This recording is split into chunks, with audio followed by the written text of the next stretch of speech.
একটা জিনিস দেখবেন, আপনার অধিকাংশ কাছের লোক, ফ্রেন্ড সার্কেল তখনই ঝরে পড়তে শুরু করবে যখন আপনি আপনার লাইফটাকে আপগ্রেড করতে শুরু করবেন।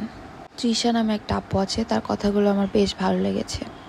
সবথেকে বড় কথা, আমাকে কে ভালো বলল, আমি হতেও চাই না কারোর কাছে ভালো। আমার কাছে এটা ম্যাটারই করে না, কারণ আমার জন্ম হয় নাই মানুষ আমাকে ভালো বলবে এটা মানুষকে বোঝানোর জন্য। আমার নিজের হ্যাপিনেসটা সবার আগে। আমি যখন বুঝবো না এই মানুষটা আমার জন্য অ্যাপ্রোপ্রিয়েট, এখানে আমার কমফোর্ট জোন অ্যান্ড আমার প্রায়োরিটি যেখানে আমি পাবো অলওয়েজ একই রকম, তো আমি তো সেখানেই থাকবো। সবার আগে আমার হ্যাপিনেস ম্যাটার করে।